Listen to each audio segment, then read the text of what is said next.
Excuse me, আপনি কি এইদিকেই তাকিয়ে আছেন? শাহিন বিন্দুমাত্র বিচলিত না হয়ে শান্ত গলায় উত্তর দিল। জি ম্যাম, আমি শাহিন, আফতাব চৌধুরী স্যারের পার্সোনাল সেক্রেটারি। স্যারই আমাকে পাঠিয়েছেন আপনাকে রিসিভ করার জন্য। পার্সোনাল সেক্রেটারি শব্দটা শোনার পর তানিশার বিরক্তি যেন কয়েক গুণ বেড়ে গেল। সে সানগ্লাসটা কপালে তুলে তীক্ষ্ণ চোখে তাকালো। বাবা কোথায়? তার আসার কথা ছিল। আমি 2 বছর পর দেশে ফিরছি, আর তার সাথে একটা জরুরি মিটিং। আমার চেয়েও বড় হয়ে গেল। স্যার শেষ মুহূর্ত পর্যন্ত চেষ্টা করেছিলেন ম্যাম, কিন্তু জাপানের বায়ারদের সাথে মিটিংটা কোনোভাবেই পেছানো সম্ভব ছিল না। স্যার আপনার জন্য দুঃখ প্রকাশ করেছেন। ও রিয়েলি? দুঃখ প্রকাশ করেছেন? আর সেই দুঃখের কথাবার্তা দেওয়ার জন্য পাঠিয়েছেন আপনাকে? সিরিয়াসলি? আমার বাবা তার মেয়ের জন্য তার পিএসকে পাঠিয়েছেন? আপনার দিকে তাকিয়ে তো মনে হচ্ছে আপনি অফিসের কোনো পিয়ন বা ড্রাইভার হবেন। ম্যাম, স্যারের পিএস হওয়ার জন্য কোনো নির্দিষ্ট ড্রেস কোড আছে বলে আমার জানা ছিল না। আমি ভেবেছিলাম কাজটাই আসল, পোশাক নয়। আর ড্রাইভার সাহেব তো গাড়িতেই আছেন।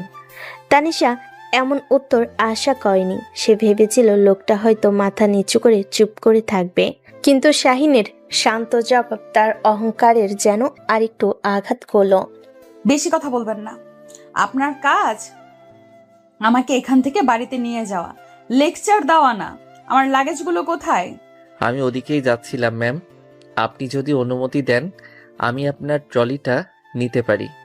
থাক, আপনাকে কষ্ট করতে হবে না। আমার জিনিস আমি নিতে পারবো। আপনি শুধু রাস্তা দেখান, নাকি সেটাও আপনার দ্বারা হবে না? এইদিকে আসুন ম্যাম, বেল্ট নাম্বার 5-এ লাগেজ আসবে। শাহিন সামনে হাঁটতে লাগলো আর তানিশা কিছুটা দূরত্ব বজায় রেখে তাকে অনুসরণ করতে লাগলো। তার মাথায় তখন হাজারটা চিন্তা ঘুরছে।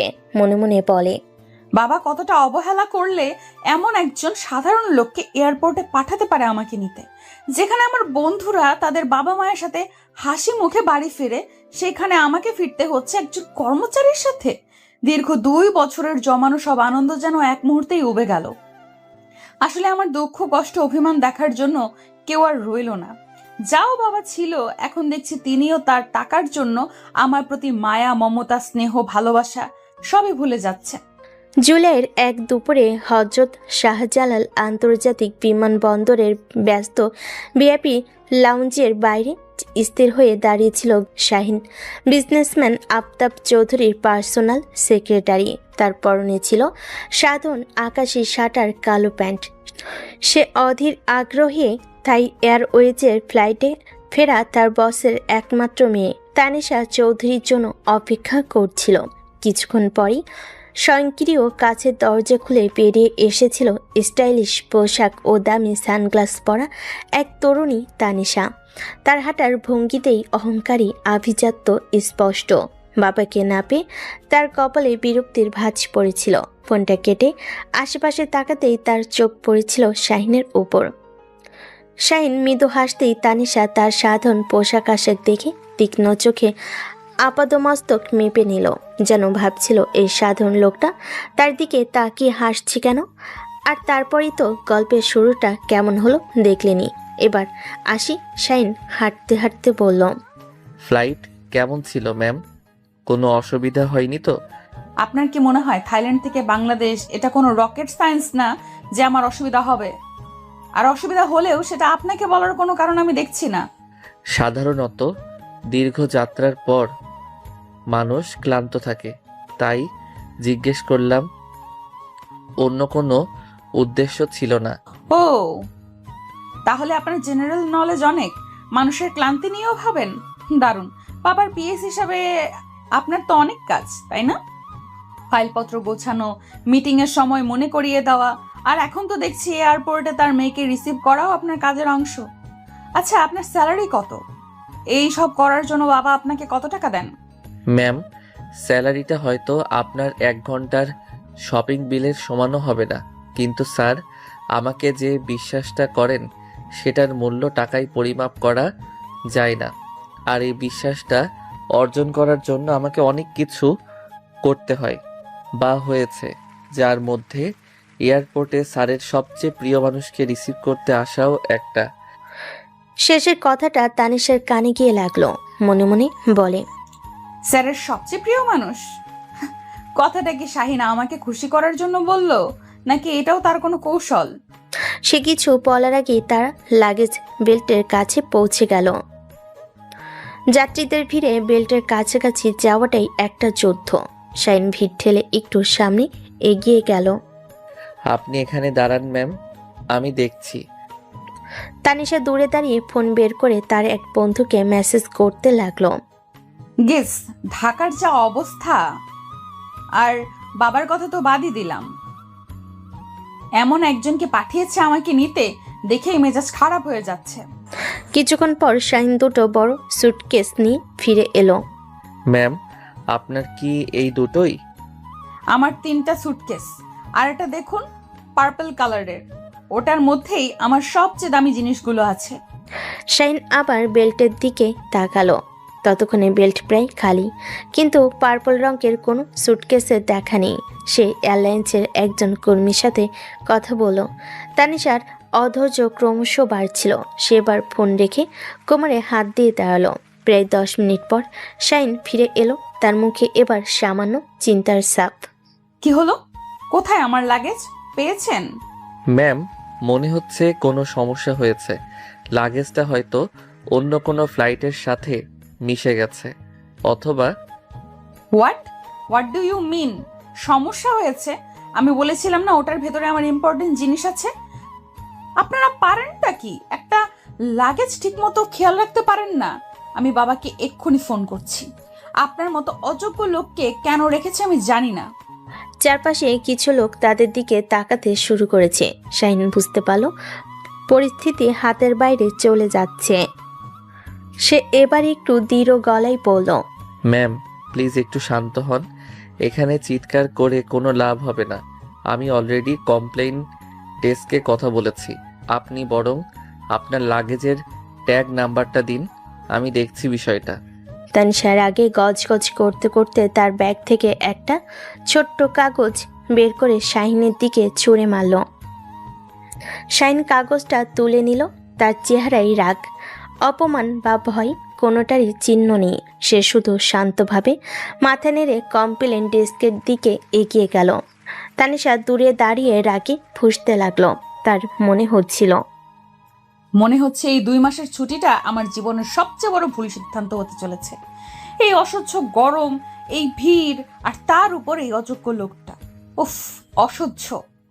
সবকিছু মিলিয়ে তার মেজাজ সপ্তমে চড়েছিল, কিন্তু সে জানতো না এই শান্ত এবং সাধারণ দেখতে লোকটাই খুব শীঘ্রই তার জীবনে সবচেয়ে গুরুত্বপূর্ণ অংশ হয়ে উঠতে চলেছে। তাদের এই সংঘাতময় পরিচয়ের মাধ্যমে লেখা ছিল এক অন্যরকম ভবিষ্যতের সূচনা। শাইন কোনো কথা না বাড়িয়ে কাগজটা নিয়ে সোজা হেঁটে গেল ব্যাগেজ সার্ভিস লেখা ডেস্কটার দিকে। ডেস্কের উপরে বসে থাকা ইউনিফর্ম পরা ভদ্রলোকের মুখে রাজ্যের ক্লান্তি। শাইনকে দেখে তিনি দায়সারাভাবে তাকালেন। তানিশা একটু দূরে দাঁড়িয়ে কাজ ঝাঁকিয়ে তার বাবাকে ফোন লাগানোর চেষ্টা করলো, কিন্তু বাবার ফোন যথারীতি ব্যস্ত। রাগে তার শরীর জ্বলে যাচ্ছিল। সে ফোনটা ব্যাগে ছুঁড়ে ফেলে দিয়ে শাহিনীর দিকে এগিয়ে গেল। মনে মনে বলে, দেখাই যাক বাবা যাকে এত বিশ্বাস করে নিয়োগ দিয়েছেন সে কতটুকু যোগ্যতা রাখে। তানিশা কাছে গিয়ে শুনতে পেল শাইন খুব শান্তভাবে কথা বলছে। আসসালামু আলাইকুম রাশেদ ভাই, কেমন আছেন? ডেস্কের লোকটি রাশেদ অবাক হয়ে শাহিনের দিকে তাকালো। শত শত বিরক্ত যাত্রীর মাঝে এমন শান্ত সম্ভাষণ সে আশা করেনি।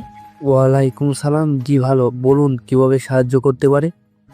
আমার নাম শাহিন, আমি আফতাব চৌধুরীর বিয়ে। আমাদের ম্যাডাম আজ থাইল্যান্ড থেকে ফিরেছেন, ফ্লাইট TG321। ওনার 3টা লাগেজের মধ্যে 2টো পাওয়া গেছে, কিন্তু একটা পার্পল রঙের সুটকেস এখনো আসেনি। রাশেদ কম্পিউটারে কিছু একটা টাইপ করতে করতে বলল। ট্রেন নাম্বারটা দিন। শাইন কাগজটা এগিয়ে দিল। রাশেদ নাম্বার সিস্টেম প্রবেশ করিয়ে কপালে ভাঁজ ফেলে বলল, এই ট্র্যাকটা তো স্ক্যান দেখাচ্ছে, মানে লেগেজটা প্লেন থেকে নেমেছে কিন্তু বিলটি আসেনি বলেছেন। তানিশা আর ধৈর্য রাখতে পারল না। সে ডেস্কের উপর ঝুঁকে পড়ে বলল, আসেনি মানে কি? তাহলে লাগেজটা গেল কোথায়? বাতাসে মিলিয়ে গেছে? আপনারা কি কাজ করেন এখানে? আমার যদি একটা জিনিসও হারায়। ম্যাডাম আপনি শান্ত হন, অনেক সময় লেগেজ আসতে দেরি হয়, আমরা একটা কমপ্লেন ফাইল করছি। সাধারণত 24 থেকে 48 ঘন্টার মধ্যে লেগেজ ট্রেস করে আপনার ঠিকানায় পৌঁছে দেওয়া হয়। 24 থেকে 48 ঘন্টা? আর কিডিং মি? আমার জিনিসপত্র আছে ওটার ভেতরে, আমার কালকেই ওগুলো লাগবে। আমি এতক্ষণ অপেক্ষা করতে পারবো না। আপনি আপনার ম্যানেজারকে ডাকুন এক্ষুনি। ম্যাম, আপনি যদি আমাকে 10টা মিনিট সময় দেন, আমি বিষয়টা দেখছি। এভাবে চিৎকার করলে রাশেদ ভাইয়েরও কাজ করতে অসুবিধা হবে, আর আমাদের সমস্যারও সমাধান হবে না। 10 মিনিট? আপনি 10 মিনিটে কি করবেন? জাদু দেখাবেন? আমি দেখছি বাবা আপনাকে কি করতে বলে। সে আবার ফোন বের করে তার বাবাকে ডায়াল করতে লাগলো। শাইন তানিশার কথায় কান না দিয়ে রাশেদের দিকে তাকিয়ে বলল, রাশেদ ভাই, আমি কি আপনার ফোনটা 1 মিনিটের জন্য ব্যবহার করতে পারি? আমার ফোনে নেটওয়ার্কের একটু সমস্যা হচ্ছে। রাশেদ কিছুটা অবাক হলো ফোনটা বাড়িয়ে দিল। শাইন ফোনটা নিয়ে একটা নাম্বার ডায়াল করলো। আসসালামু আলাইকুম জামাল ভাই, আমি শাহিন বলছিলাম আফতাব স্যারের অফিস থেকে। জি ভাই, ভালো আছি। একটা ছোট ব্যাপারে আপনার সাহায্য দরকার ছিল। আমাদের ম্যাডাম আজ TG321 ফ্লাইটে এসেছেন। ওনার একটা পার্পল রঙের সুটকেস পাওয়া যাচ্ছে না। ট্যাগ নাম্বারটা হলো। শাইন ট্যাগ নাম্বারটা বলে একটু থামলো। আমার ধারণা লাগেজটা ভুল করে ডোমেস্টিক অ্যারাইভেলের বেল্টে চলে যেতে পারে। প্রায়ই তো এমনটা হয়। আপনি যদি আপনার কাউকে দিয়ে একটু ওদিকটা চেক করাতেন খুব উপকার হতো। সুটকেসটার উপরে একটা হলুদ রঙের রিবন বাঁধা আছে। ফোনে ওপাশে কিছুক্ষণ কথা হলো। অনেক ধন্যবাদ জামাল ভাই, আমি আপনার ফোনের অপেক্ষায় রইলাম। আসসালামু আলাইকুম, রাখছি। শাইন ফোনটা রেখে রাশেদকে ফেরত দিল। ধন্যবাদ রাশেদ ভাই। ততক্ষণে তানিশার ফোন করা শেষ। ও কোমরে হাত দিয়ে শাহিনের দিকে তাকিয়ে ব্যঙ্গের সুরে বলল, বাহ, খুব তো ফোন করা হলো। এখন কি হবে? আসমান থেকে আপনার জামাল ভাই এসে লাগেজ দিয়ে যাবে? ম্যাম, জামাল সাহেব এখানকার ব্যাগেজ হ্যান্ডলিংয়ের ইনচার্জ। তিনি যদি সাহায্য করেন তাহলে কাজটা দ্রুত হতে পারে। ওহো, তাই নাকি? চেনা জানা আছে বলে খুব ভাব দেখাচ্ছেন। যদি লাগেজ না পাওয়া যায় তাহলে আপনার এই চেনা জানার কোনো দামই থাকবে না। মনে রাখবেন, আমার বাবা চেনা জানার চেয়ে কাজকে বেশি গুরুত্ব দেন। আমিও সেটাই বিশ্বাস করি ম্যাম, আর তাই তো আমি কাজটাই করার চেষ্টা করছি। আপনি বরং একটু বসুন ম্যাম, এখানে দাঁড়িয়ে থেকে কষ্ট হচ্ছে নিশ্চয়ই। আশা করি খুব তাড়াতাড়ি আমরা খবর পাবো। তানিশা বসলো না। সে পায়চারি করতে শুরু করলো। আর তার প্রতিটি পদক্ষেপে অধৈর্য হয়ে বিরক্ত ঝরে পড়ছিল। মিনিট 5 যায়, 5 মিনিট যায়, 10 মিনিট যায়। এয়ারপোর্টের ব্যস্ততা বেড়ে চলেছে, কিন্তু তাদের সমস্যার কোনো সমাধান নেই। কি হলো আপনার জামাল ভাইয়ের? 10 মিনিট তো শেষ। এখন কি বাহানা দেবেন? নাকি প্ল্যান বি কিছু আছে আপনার? ম্যাম, ধৈর্য জিনিসটা মাঝে মাঝে খুব কাজে দেয়, বিশেষ করে যখন পরিস্থিতি আমাদের নিয়ন্ত্রণে থাকে না। Don't you dare touch me about patience. আমার ফ্লাইট ল্যান্ড করেছে প্রায় 1 ঘন্টা হয়ে গেছে। এই 1 ঘন্টায় আমি বাড়ি পৌঁছে যেতে পারতাম, কিন্তু আপনার অযোগ্যতার জন্য আমি এখনো এই বিশ্রীর জায়গায় আটকে আছি। আমার মনে হচ্ছে আমি একাই ট্যাক্সি নিয়ে চলে যাওয়া উচিত। আপনি আপনার লাগেজ নিয়ে এখানে বসে থাকুন। কথাটা বলার সাথে সাথে শাহিনের ফোনটা বেজে উঠল। সে ফোনটা কানে দিয়ে শান্তভাবে শুনল। জি, জামাল ভাই পেয়েছেন? আমি তাই ধারণা করেছিলাম। অনেক অনেক ধন্যবাদ ভাই, আমি আসছি ওদিকে। ফোনটা রেখে শাইন উঠে দাঁড়ালো। তার মুখে একটা হালকা হাসি রেখা। ম্যাম, আপনার লাগেজ পাওয়া গেছে? পাওয়া গেছে? কোথায় ছিল? যেমনটা ভেবেছিলাম। ডোমেস্টিক অ্যারাইভেলের কনভেয়র বেল্টের পাশে রাখা ছিল, ভুল করে ওদিকে চলে গিয়েছিল। চলুন আমরা গিয়ে নিয়ে আসি। শাহিন রাশেদকে ধন্যবাদ জানিয়ে হাঁটতে শুরু করলো। তানিশা চুপচাপ তাকে অনুসরণ করতে লাগলো। তার মাথায় তখন অনেক কিছু ঘুরপাক খাচ্ছে। মনে মনে বলে, লোকটা কিভাবে এত নিশ্চিন্ত হলো যে লাগেজটা ওখানেই থাকতে পারে? আর তার চেনা জানা তো সত্যিই কাজে লেগেছে। মাত্র 15 মিনিটের মধ্যে সে লাগেজটা খুঁজে বের করে ফেললো, যেখানে সিস্টেম অনুযায়ী 48 ঘন্টা লাগার কথা ছিল। ওরা ডোমেস্টিক টার্মিনালের কাছে পৌঁছাতেই একজন কর্মী পার্পেল রঙের সুটকেসটা নিয়ে এগিয়ে এলো। সুটকেসের হাতলে সেই হলুদ রিবনটা বাঁধা। ধন্যবাদ ভাই, কষ্ট দিলাম আপনাকে। কর্মীটা হেসে গেল। শাইন সুটকেসটা টলিতে বাকিগুলোর সাথে রেখে তানিশার দিকে তাকালো। এবার সব ঠিক আছে ম্যাম, আমরা এখন যেতে পারি। তানিশা কোনো উত্তর দিল না। সে তার দামি সুটকেসটার দিকে তাকিয়েছিল, আর ভেতরে তোলপাড় সে কোনোভাবেই প্রকাশ করতে চাইছিল না। তার অহংকার তাকে একটা থ্যাংক ইউ বলতে বাধা দিচ্ছিল। আমি কিভাবে স্বীকার করব যে এই সাধারণ দেখতে লোকটা আমার চেয়ে বেশি কার্যকর? নো, এটা কখনোই হবে না। তানিশা নিজেকে সামলে নিয়ে আগের মতোই রুক্ষ গলায় বলল, ফাইনালি অনেক সময় নিলেন, চলুন এখন, আমার এমনিতেই অনেক দেরি হয়ে গেছে। কথাটা বলে সে এক মুহূর্ত না দাঁড়িয়ে বাইরে দরজার দিকে হাঁটতে শুরু করলো। তার হাঁটার গতি বুঝিয়ে দিচ্ছিল সে এই পরিস্থিতি থেকে যত তাড়াতাড়ি সম্ভব পালাতে চায়। শাইন কোনো প্রতিক্রিয়া দেখালো না। সে শুধু মৃদু হাসলো। এই অহংকারী মেয়ের ভিতরের দ্বিধাটা সে বুঝতে পারছিল। মনে মনে বলে, বরফ গলতে শুরু করেছে, যদিও বাইরে থেকে তা বোঝার উপায় নেই। শাইন 3টা লাগেজ সহ টলিটা ঠেলতে ঠেলতে তাকে অনুসরণ করতে করতে বলল, গাড়িটা ভিআইপি পার্কিংয়ে রাখা আছে ম্যাম। এই সময়ে গুলশানের দিকে খুব বেশি ট্রাফিক থাকার কথা নয়। আশা করি আমরা তাড়াতাড়ি বাড়ি পৌঁছে যাব। বিমানবন্দরে কোলাহল পেছনে ফেলে আফতাব চৌধুরীর কালো মার্সিডিসটা মসৃণ গতিতে ভিআইপি রোড ধরে এগিয়ে চলল। তানিশা জানালার বাইরে তাকিয়ে ঢাকার পরিচিত অপরিচিত দৃশ্যগুলো দেখছিল। কত বিজ্ঞাপন, কত নতুন দালান। 2 বছরের শহরটা যেন আরো বেশি যান্ত্রিক হয়ে গেছে, তার নিজের ভেতরে অনুভূতির মতোই। শাহিন ড্রাইভারের পাশের সিটে বসে সে কয়েকবার আয়নায় পেছন দিকে তানিশার প্রতিচ্ছবি দেখেছে। মেয়েটার সুন্দর মুখে বিরক্তি আর অভিমানের একটা মেঘ জমে আছে।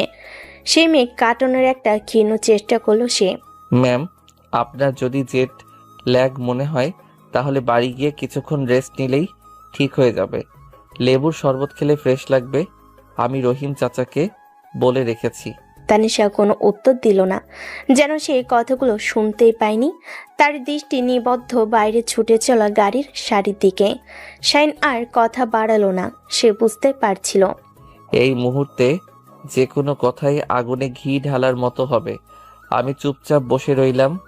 প্রায় 40 মিনিট পর গাড়িটা গুলশান 2-এর অভিজাত এলাকায় একটা বিশাল লোহার গেটের সামনে এসে থামলো। দারোয়ান ছুটে এসে সালাম দিয়ে গেট খুলে দিল। গাড়িটা বাড়ির পোর্চে এসে থামতেই হাসি মুখে এগিয়ে এলেন মধ্যবয়সী এক নারী, হাসিনা বেগম। তিনি এই বাড়ির পুরনো কাজের লোক। তানিশাকে কোলে পিঠে করে মানুষ করেছেন। তার পেছনে আরো 2জন কাজের লোক দাঁড়িয়ে। আম্মাজান, আয়সা পড়ছো? কতদিন পর তোমারে দেখলাম, শুকাইয়া গেছে তো। তানিশা গাড়ি থেকে নামতেই হাসিনা বেগম তার হাত ধরে ফেলল।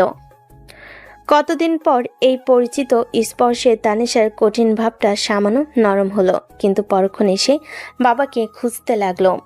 হাসিনা খালা, বাবা কোথায়? এখনো আসেনি? হাসিনা বেগমের হাসি মুখটা একটু মিলান হয়ে গেল। তিনি ইতস্তত করে শাইনের দিকে তাকালেন। শাইন ততক্ষণে গাড়ি থেকে লাগেজগুলো নামানোর তদারকি শুরু করেছে। ম্যাম, স্যার একটা জরুরি মিটিংয়ের জন্য ক্লাবে গেছেন। আমাকে বলেছেন আপনাকে জানিয়ে দিতে। এয়ারপোর্টেও আপনাকে বলেছিলাম, উনি এখনো আসেননি। আমাকে ইনফর্ম করেছেন উনি আসতে আরও যখন সময় লাগবে।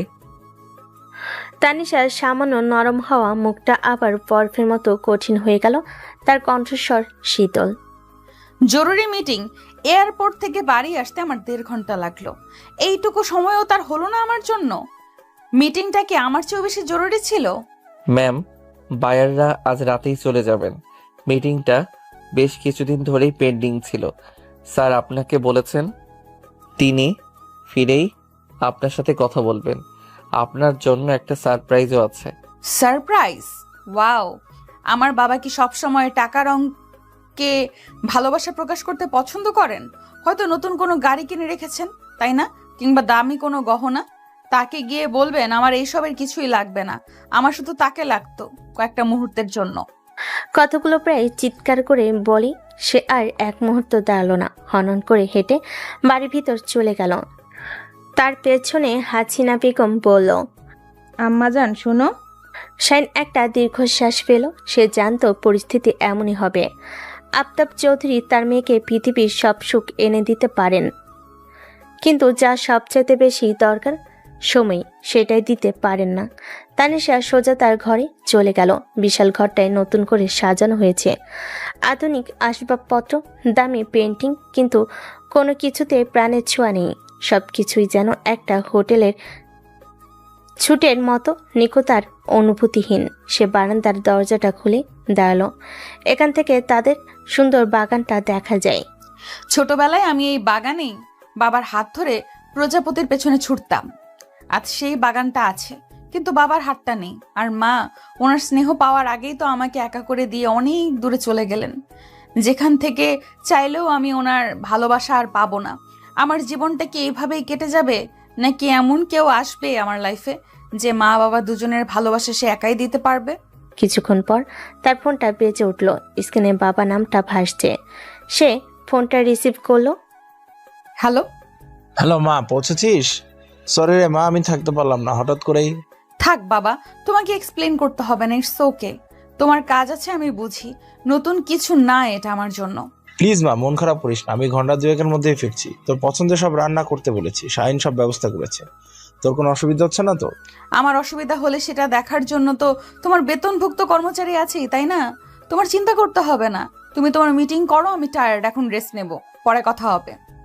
সে ফোনটা কেটে দিয়ে বিছানায় ছুঁড়ে ফেলল।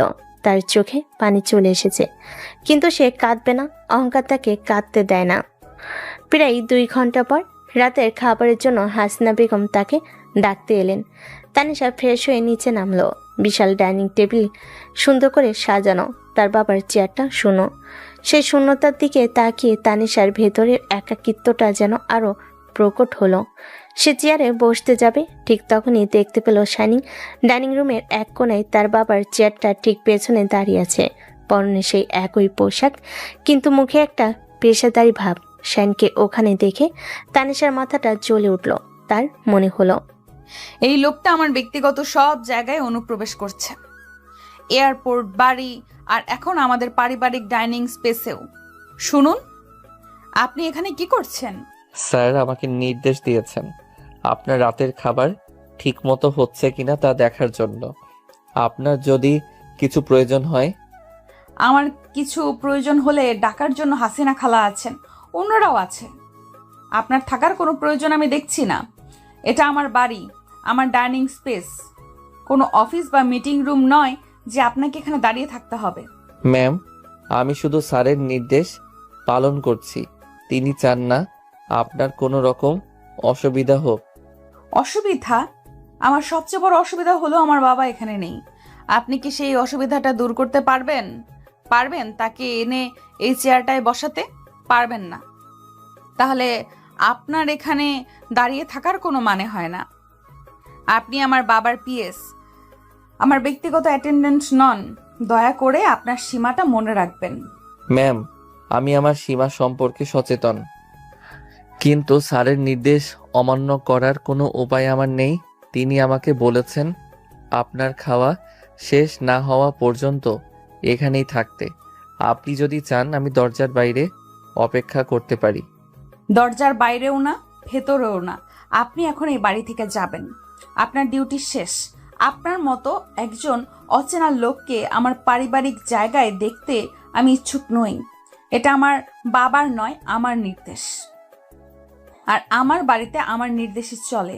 Do you understand?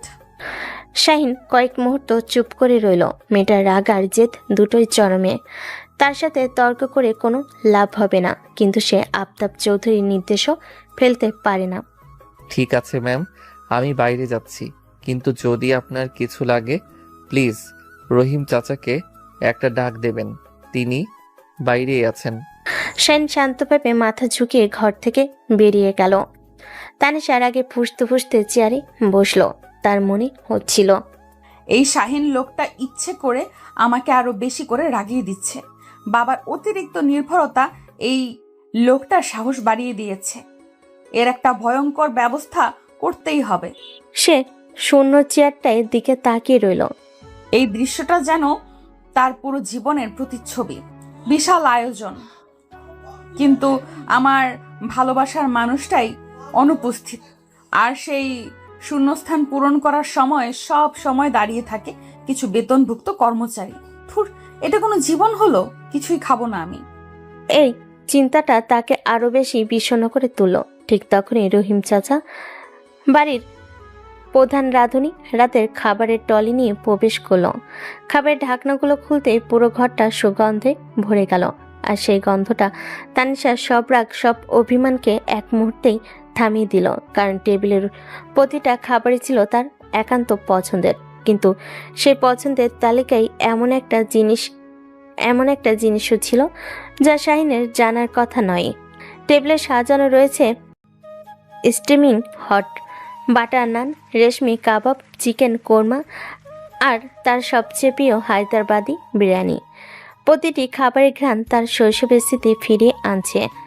এগুলো সবই তার পছন্দের খাবার, যা সে তার বাবাকে দেশে আসার আগে ফোনে বলেছিল। বাবা তাহলে আমার কথাগুলো মনে রেখেছে। যাক, মিটিংয়ে ব্যস্ত থাকলেও আমার জন্য আয়োজনটা ঠিকই করে গেছে। এই ভেবে তার মনটা সামান্য ভালো হলো। বাবার উপর জমে থাকা অভিমানগুলো যেন একটু গলতে শুরু করলো। সে প্লেটে বিরিয়ানি তুলে নিতে তার চোখ পড়ল পাশে ছোট্ট বাটিটার দিকে। কাছের বাটিতে হালকা হলুদ রঙের কাস্টার্ড, যার উপরে আনারসের ছোট ছোট টুকরো আর চেরি দিয়ে সাজানো পাইনঅ্যাপেল কাস্টার্ড। এটা দেখা মাত্রই তানিশার বুকের ভেতরটা স্যাঁত করে উঠল। তার সব রাগ, অভিমান, বিরক্তি সবকিছু যেন এক মুহূর্তে উধাও হয়ে গেল। এটা এখানে কি করে এলো? তার কণ্ঠস্বর উত্তেজনায় কাঁপছিল। সে চেয়ারে বসা রহিম চাচার দিকে তাকালো। রহিম চাচা সেই ছোটবেলা থেকেই এই বাড়িতে আছেন। রহিম চাচা, এই কাস্টার্ডটা কে বানিয়েছে? আমি তো বানালাম আম্মা জান, আপনার পছন্দের জিনিস আপনি দেশাইবেন আর এটা হইব না তা কি হয়? কিন্তু বাবা আপনাকে বলেছে এটা বানাতে? বাবার তো এটা মনে থাকার কথা না। এটা তো আমি অনেক ছোটবেলায় খেতাম, তারপর তো ভুলেই গেছিলাম। তার মনে পড়ে গেল ক্লাস 7-এ পড়ার সময় সে একটা ডায়েরি লিখত। সেই ডায়েরিটা এক পাতায় সে লিখেছিল, আজ মা বেঁচে থাকলে আমাকে নিশ্চয়ই পাইনঅ্যাপেল কাস্টার্ড বানিয়ে খাওয়াতো। এটা আমার নিউ ফেভারিট। তার মা মারা যাওয়ার পর এই কাস্টার্ডটা আর খাওয়া হয়নি। ডায়েরিটাও কোথাও হারিয়ে গেছে, তার মনে নেই। বড় সব তো খালি কোরমার বিরিয়ানির কথা কইছিল, বাকি সব তো শাহিন বাবা নিজে খারায় তদারকি করছে। শাহিন মানে বাবার পিএস, সে এইসবের ব্যবস্থা করেছে। কিন্তু সে কিভাবে জানবে আমার পছন্দের কথা আর এই কাস্টার্ডের কথা? এটা তো অসম্ভব। হ্যাঁ আম্মা জান, শাহিন বাবাই তো দুপুরে আমারে ফোন দিয়ে লম্বা একটা লিস্ট ধরাই দিল। কইলো চাচা ম্যাডাম 2 বছর পর দেশে ফিরতেছে, তার যেন মনে হয় নিজের বাড়িতেই আসতেছে, কোনো হোটেলে না। তার পছন্দের প্রত্যেকটা জিনিস যেন টেবিলে থাকে।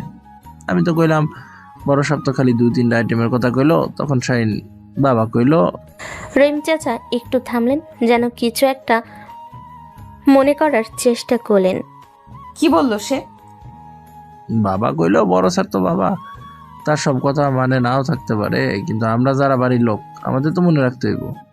তারপর সে আমারে পাইনঅ্যাপেল কাস্টার্ডের কথা কইলো। আমি তো অবাক। আমি কইলাম এটা তো আপনি ছোটবেলায় খেতেন, এখন তো আর খান না। শাহিন বাবা হাসলো, কইলো কিছু পছন্দের জিনিস কোনো বদলায় না চাচা, শুধু সময়ের সাথে সাথে চাপা পইরা যায়।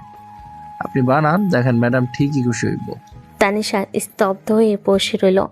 তার হাতে ধরা চামচটা প্লেটের উপর স্থির। সে বিশ্বাসই করতে পারছিল না। শাহিন, যে লোকটা আমি কিছুক্ষণ যে লোকটাকে কিছুক্ষণ আগেও আমি অযোগ্য সীমা লঙ্ঘনকারী বলে অপমান করেছি, সেই লোকটাই আমার জন্য এত কিছু ভেবেছে। কিন্তু কিভাবে? সে কিভাবে জানলো এই কাস্টার্ডের কথা, যা আমার বাবাও হয়তো ভুলে গেছে? কিন্তু সে এই কাস্টার্ডের কথা জানলো কি করে চাচা? এটা তো শুধু আমার ডায়েরিতে লেখা ছিল। ডায়েরি? কোন ডায়েরি আম্মা জান? ছিল একটা, অনেক পুরনো, সবুজ রঙের। কোথায় আছে আমি নিজেও জানি না। ওহ, মনে পড়ছে, মাসখানেক আগে আপনার পুরান ঘরটা পরিষ্কার করার সময় শাহিন বাবা এক গাদা পুরান বইপত্র কাগজপত্র গুছায় দিছিল। হয়তো ওইখানেই পাইছে। বাবা তো খুব যত্ন করে সব জিনিস গুছায়। স্যারের অফিসের কাগজের মতো আপনার পুরান জিনিসও তার কাছে দামি। তানিশা মাথাটা ভো ভো করতে লাগলো। তাহলে শাহিন তার ব্যক্তিগত ডায়েরি পড়েছে?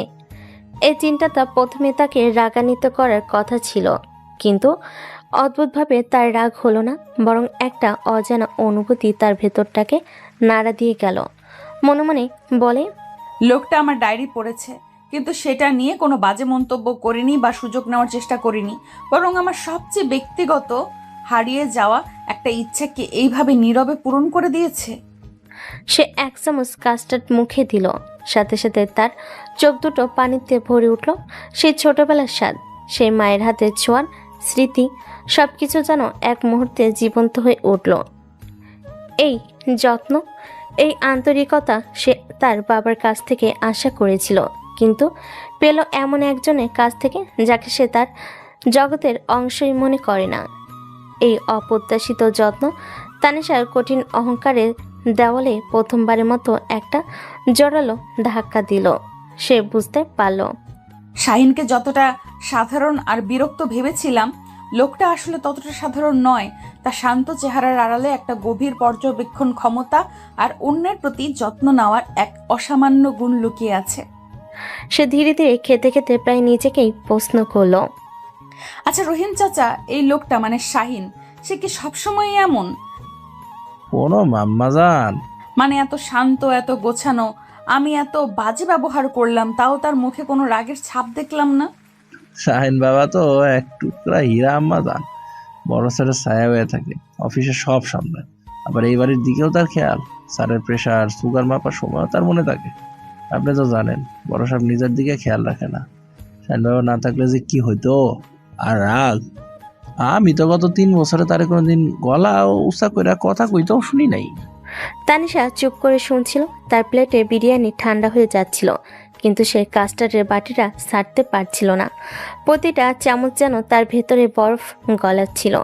সে প্রথমবার অনুভব করলো শাইনের প্রতি তার বিরক্তিটা আসলে বিরক্তি নয়, হয়তো অন্য কিছু, হয়তো নিজে বাবার জায়গায় অন্য একজনের এতটা দায়িত্বশীল ভূমিকা দেখে তার ভেতরটা মেনে নিতে পারছিল না। খাওয়া শেষ করে সে যখন নিজের ঘরে ফিরছিল, তখন ড্রয়িং রুমের সোফায় রাখা একটা ফাইল তার চোখে পড়ল। সে এগিয়ে গিয়ে দেখল ফাইলের উপর লেখা তানিশা ম্যামস 2 months প্ল্যান। কৌতূহলবশত সে ফাইলটা খুলল। ভেতরের কাগজগুলোতে আগামী 2 মাসে তার সম্ভাব্য ঘোরাঘুরির জায়গা, বন্ধুদের সাথে দেখা করার শিডিউল, এমনকি তার পছন্দের বাইরের দোকান বা কফি শপের তালিকাও করে রাখা। আর এই সব কিছু করেছে শাহিন। এই মিটিকিউলিয়াস প্ল্যানিং, এই নীরব যন্ত্র তানিশার কঠিন মনের গভীরে প্রথমবারের মতো একটি নরম অনুভূতির জন্ম দিল। সে ফাইলটা হাতে নিয়ে নিজের ঘরের দিকে এগিয়ে গেল। এখন তার বিরক্তিটা রূপান্তরিত হয়েছে এক গভীর কৌতূহলে। কে এই শাহিন? রাতের ঘটনার পর 2 দিন কেটে গেছে। তানিশার মনটা এখন অদ্ভুত দোলাচলে দুলছিল। শাহিনের প্রতি তার যেন তীব্র বিরক্ত ছিল, কিন্তু শাহিনের প্রতি তার যে তীব্র বিরক্তি ছিল সেটা এখন অনেকটাই কমে এসেছে। তার জায়গায় তৈরি হয়েছে এক মিশ্র অনুভূতি, একদিকে কৌতূহল, অন্যদিকে এক ধরনের অস্বস্তি। সে শাহিনের মুখোমুখি হতে চাইছিল না, তাই এই 2 দিন সে বাড়ি থেকে বের হয়নি। 3য় দিন বিকেলে তার ক্লোজ ফ্রেন্ড সাদিয়া ফোন করলো। হ্যালো ম্যাডাম, কি দেশে ফিরেছেন নাকি এখনো থাইল্যান্ডের স্বপ্নে বিভোর? আরে না, চলে এসেছি। তোকে ফোন করতাম ভাবছিলাম। কেমন আছিস তুই? আমি দারুণ, তুই কেমন? শোন, আজ বিকেলে যমুনা ফিউচার পার্কে আমাদের গ্যাংয়ের সবাই মিট করছেন। নতুন একটা মুভি এসেছে, দেখবো। তারপর শপিং আর ডিনার। তোকে কিন্তু আসতেই হবে, নো এক্সকিউজ। বন্ধুদের সাথে দেখা করার কথা শুনে তানিশার মনটা ভালো হয়ে গেল। সে সাথে সাথেই রাজি হয়ে গেল। ওকে ডান, আমি আসছি। কখন? বিকেল 5টায়?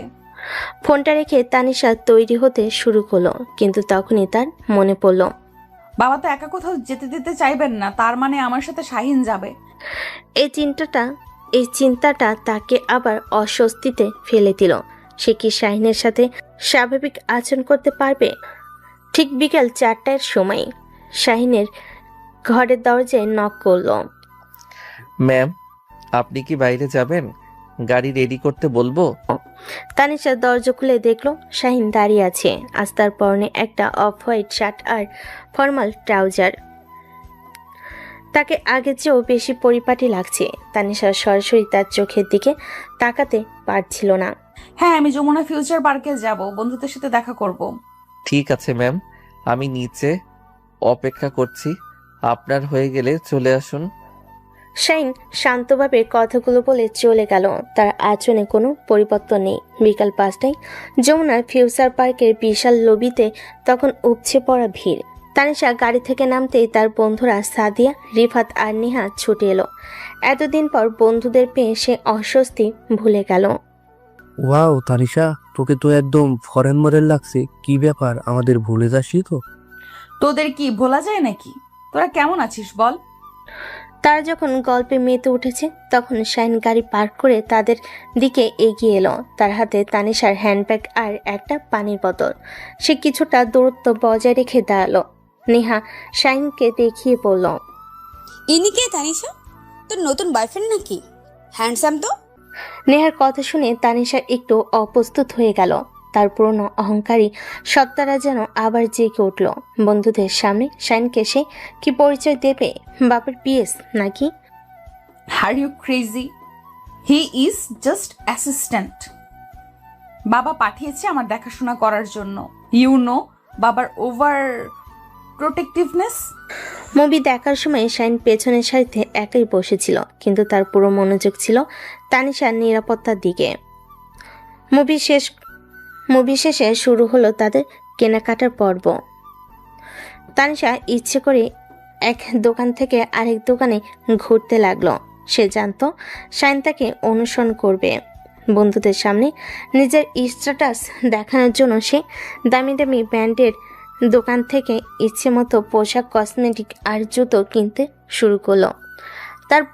আর প্রতিবারই কেনাকাটার পর ব্যাগগুলো নির্দ্বিধায় শাহিনের দিকে বাড়িয়ে দিচ্ছিল।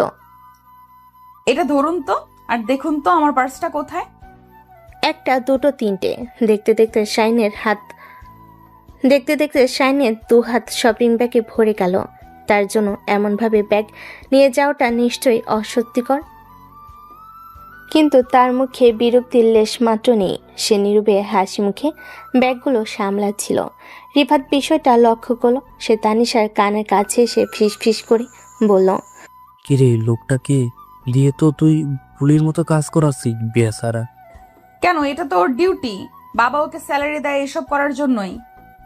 যদিও মুখে সে কথাটা বলল, সে তার মনটা খচখচ করছিল। আর চোখে শাহিনের দিকে তাকালো। গরমে আর এতগুলো ব্যাগের ভারে শাহিনের কপালে বিন্দু বিন্দু ঘাম জমেছে, কিন্তু সে একটিবারও অভিযোগ করেনি। তানিশার উদ্দেশ্য ছিল বন্ধুদের, বিশেষ করে নেহার সামনে শাহিনকে ছোট্ট করে দেখানো। সে প্রমাণ করতে চেয়েছিল যে শাহিন তার একজন সাধারণ কর্মচারী ছাড়া আর কিছুই নয়। রাতে খাবারের পর সেই নরম মুহূর্তটা ছিল একটা দুর্ঘটনা মাত্র। তারা আড়ংয়ের শোরুমে ঢুকলো। কেনাকাটার এক পর্যায়ে তানিশার ফোন বেজে উঠল। সে ফোন নিয়ে কথা বলতে একটু দূরে সরে গেল। শাহিন ব্যাগগুলো একপাশে রেখে তার দিকে সতর্ক দৃষ্টি রাখছিল। ঠিক তখনই নেহা আর রিফাত শাহিনের গাড়ির কাছে এলো। নেহা ব্যাগের দিকে তাকিয়ে বলে, আপনার তো দেখছি খুব কষ্ট হচ্ছে এতগুলা ব্যাগ একা সামলানো। না না, ঠিক আছে, অভ্যাস আছে। ভাই, আপনার নামটা কি জানো? শাহিন। শাহিন ভাই, আপনি আফতাব আঙ্কেলের অফিসে কতদিন ধরে আছেন? প্রায় 3 বছর। 3 বছরে তো বেশ উন্নতি করেছেন। বসের ফাইল গোছানো থেকে এখন বসের মেয়ের শপিং ব্যাগ গোছাচ্ছেন। প্রমোশন বলা যায়। নেহার কথা শুনে সরাসরি অপমান শাহিনের মুখের হাসিটা এক মুহূর্তের জন্য মিলিয়ে গেল। পরক্ষণে সে নিজেকে সামলে নিল। তানিশা দূর থেকে সবটা দেখছিল আর শুনছিল। তার বুকের ভেতরটা ধক করে উঠছিল। সে দেখতে চাচ্ছিল শাহিন কিভাবে এই অপমানের জবাব দেয়। সে কি রেগে যাবে নাকি চুপ করে থাকবে, কিন্তু শাহিন যা বলবে তা তানিশার কল্পনার বাইরে ছিল। সে হাসি মুখে নেহার দিকে তাকিয়ে উত্তর দিল, প্রমোশন তো বটেই আপা, আপনি তো শুধু শপিং ব্যাগটাই দেখছেন, এর পেছনের দায়িত্বটা তো আর দেখছেন না। দায়িত্ব? শপিং ব্যাগ বয়ে বেড়ানোর মধ্যে আবার কিসের দায়িত্ব? আছে আছে, অনেক বড় দায়িত্ব। দেখুন, আগে আমি স্যারের অফিসের কয়েক কোটি টাকার ফাইল সামলাতাম।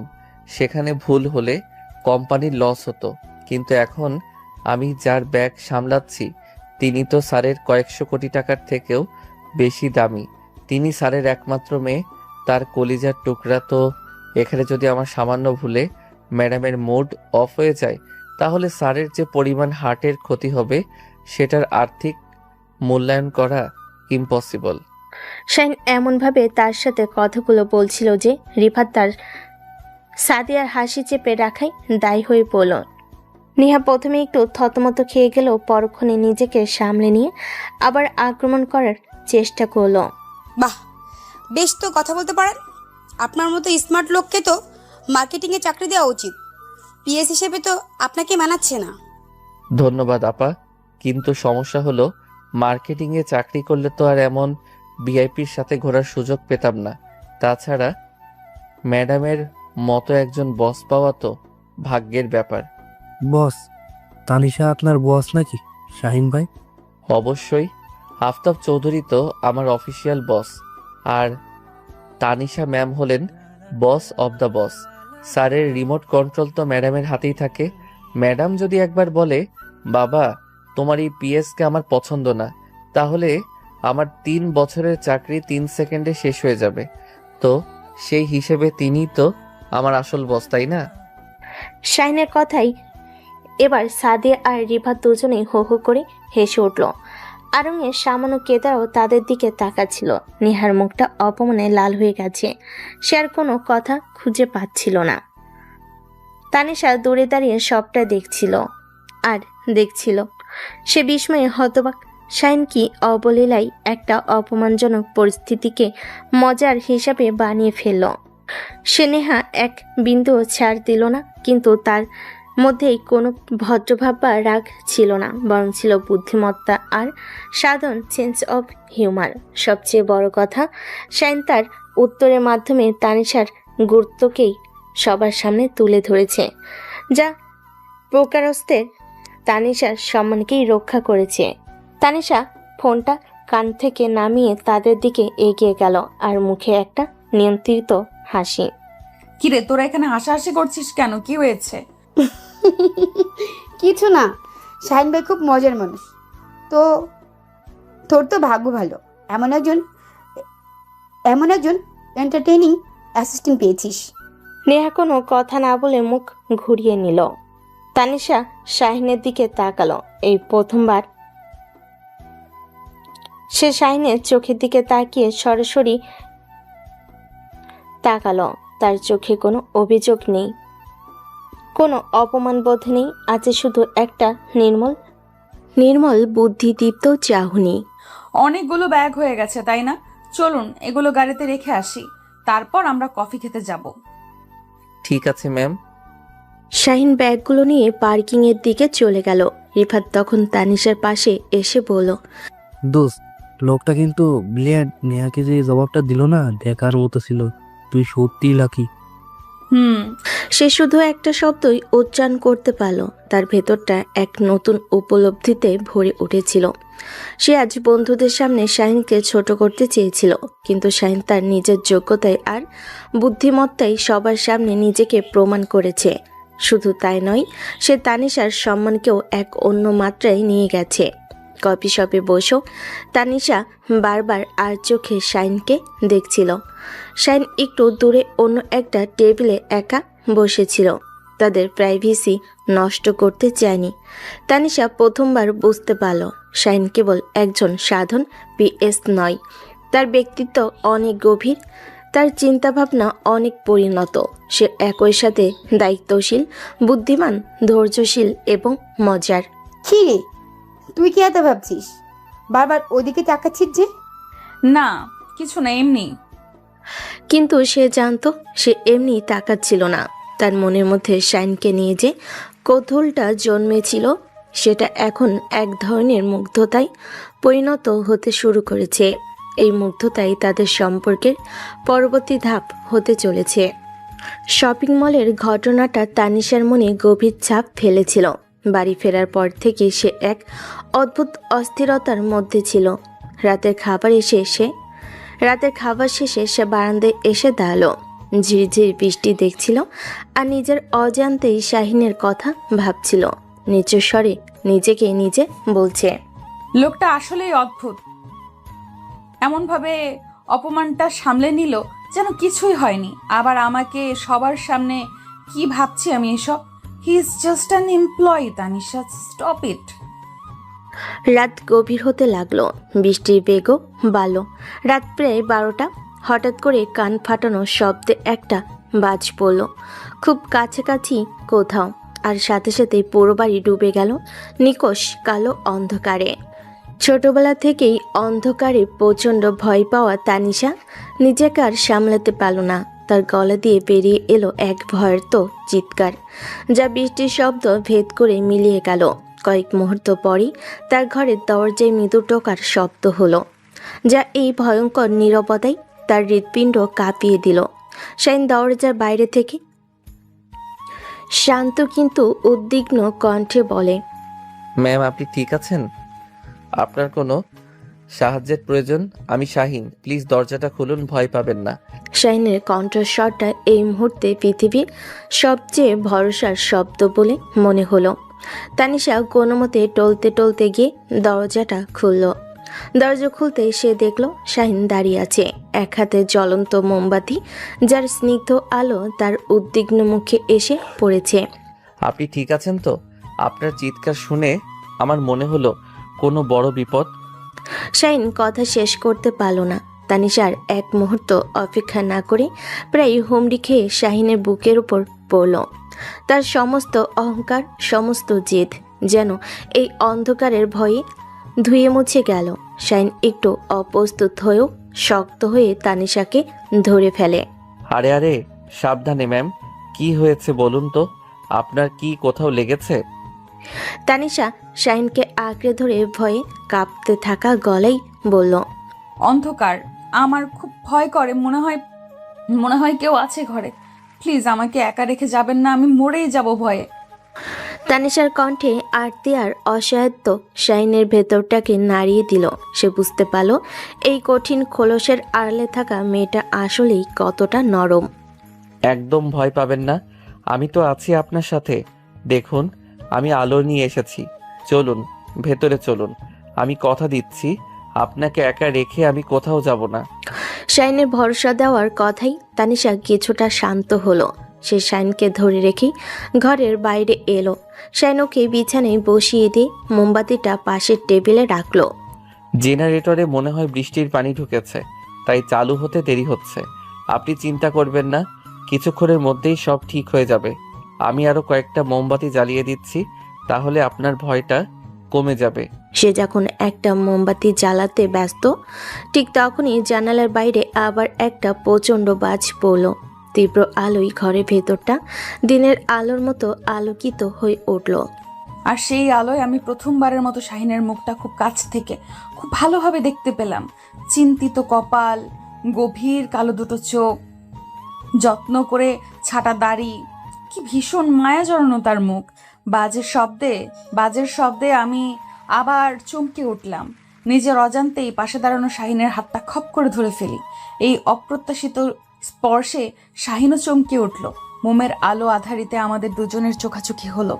ভয় নেই, আমি তো আছি। তানিশা ওর হাতের উপর নিজের আঙ্গুলের বাঁধন আরো শক্ত করে ধরা গলায় বলে, আপনি সত্যি যাবেন না তো? যদি আবার বাজ পড়ে, যদি আবার সব অন্ধকার হয়ে যায়? কোথাও যাব না, কথা দিচ্ছি। আপনার ঘুম না আসা পর্যন্ত আমি দরজার পাশের ওই চেয়ারটায় বসে থাকবো। আপনি একদম চিন্তা না করে ঘুমানোর চেষ্টা করুন। না, চেয়ারে না, চেয়ারটা অনেক দূরে। আপনি আপনি এখানেই বসুন আমার পাশে, তাহলে আমার মনে হবে আমি একা নই। প্লিজ। তানিশার এই অনুরোধ শাইন ফেলতে পারল না। সে কোনো কথা না বলে চুপচাপ বিছানার এক প্রান্তে তানিশার থেকে যথেষ্ট দূরত্ব বজায় রেখে বসল। কিন্তু তাদের হাত দুটো তখনও একে অপরকে ধরেছিল। কিছুক্ষণ পর পরিবেশটা হালকা করার জন্য শাহিন বলল, জানেন, ছোটবেলায় আমিও খুব ভয় পেতাম। বাজ পড়লেই দৌড়ে গিয়ে দাদির আঁচলের নিচে লুকিয়ে থাকতাম। দাদি বলতেন, ভয় পাস না দাদু ভাই, আল্লাহ তার প্রিয় বান্দাদের ভয় দেখিয়ে পরীক্ষা নেন, যেন তারা তাকে আরো বেশি করে মনে করে। আর আমি আলমারির ভেতরে লুকিয়ে থাকতাম। মার একটা নীল শাড়ি ছিল, ওটা জড়িয়ে ধরে বসে থাকতাম। শাড়িটা মায়ের গায়ের গন্ধ ছিল। মনে হতো মা আমাকে জড়িয়ে ধরে আছে। মা চলে যাওয়ার পর থেকে এই অন্ধকারটা যেন আরো বেশি করে ভয় দেখায়। আপনার মা এখন নিশ্চয়ই জান্নাত থেকে আপনাকে দেখছেন, আর তিনি হয়তো চেয়েছেন আজ রাতে তার মেয়েটার ভয় কাটানোর জন্য কেউ একজন তার পাশে থাকুক। আজ থেকে যখনই ভয় লাগবে ভাববেন আপনার মায়ের নীল শাড়িটা নয়, আপনার পাশে এমন কেউ একজন আছে যে আপনাকে নিজের জীবনের চেয়েও বেশি আগলে রাখবে। শাইনের এই কথাই তানিশা আর কোনো উত্তর দিতে পারল না। সে চলো চোখে শাহিনের দিকে তাকিয়ে রইল। এই স্পর্শ, এই ভরসা দেওয়া কথাগুলো, এই গভীর সান্নিধ্য, সব কিছু মিলে এক তীব্র রোমান্টিক অনুভূতি যার সারা শরীরে ছড়িয়ে পড়ল। সে বুঝতে পারল এই মানুষটার জন্য তার মনের মধ্যে যে অনুভূতিটা জন্ম নিচ্ছে সেটা কোনো মুগ্ধতা বা কৌতূহল নয়, তার চেয়ে অনেক বেশি কিছু। সেই ঝড় বৃষ্টির রাতটা তানিশার জীবনে সব কিছু উলটপালট করে দিয়েছিল। শাহিনের হাতে হাত রেখে সে কখন ঘুমিয়ে পড়েছিল তা সে নিজেও জানে না। সকালে যখন ঘুম ভাঙল তখন জানালার পর্দা ভেদ করে নরম রোদ এসে পড়েছে ঘরে। শাহিন তখন সেখানে ছিল না। বিছানার পাশে টেবিলে শুধু একটা চিরকুট রাখা। নাস্তা রেডি, কোনো প্রয়োজন হলে আমাকে ডাকবেন। তানিশা উঠে বসার চেষ্টা করলো, কিন্তু পারল না। সারা শরীরে তীব্র ব্যথা আর মাথাটা যেন ছিঁড়ে পড়ছে। রাতে তীব্র মানসিক চাপ, হঠাৎ ভয় পাওয়া আর এসি ঘরে ঠান্ডা থেকে বারান্দার আর্দ্র হাওয়ায় বারবার যাওয়া আসা সব কিছু মিলে তার শরীরটা বিদ্রোহ ঘোষণা করেছে। উফ, কি হচ্ছে? আমার মাথাটা এভাবে ঘুরছে কেন? ঠিক তখনই তার ফোনটা বেজে উঠল। স্ক্রিনে বাবা নামটা ভাসছে। সে কোনো মতে ফোনটা রিসিভ করলো। হ্যালো মা, গুড মর্নিং। ঘুম ভালো আছে? কাল রাতে তো খুব ঝড় হলো, ভয় পাসনি তো? না বাবা, আমি ঠিক আছি। তুমি কখন ফিরবে? ওখানে তো একটা সমস্যা হয়ে গেল রে মা। চিটাগাং পোর্টে একটা জরুরি বিষয় নিয়ে আমাকে এক্ষুনি বেরোতে হচ্ছে। হয়তো ফিরতে 2-3 দিন লেগে যাবে। তুই একদম চিন্তা করিস না, শাহিন তো আছি, তোর যা যা লাগবে ও সব ব্যবস্থা করে দেবে। আমি ওকে বলে দিয়েছি। বাবার কথাগুলো তানিশার কানে বিষের মতো লাগলো। কাল রাতে সে যখন ভয়ে মরছিল তখনও বাবা ছিলেন না, আর আজও যখন তার শরীরটা এত খারাপ তখনও বাবা চলে যাচ্ছেন। শাইন তো আছেই, এই কথাটা তার ভেতরটাকেই যেন জ্বালিয়ে দিচ্ছিল।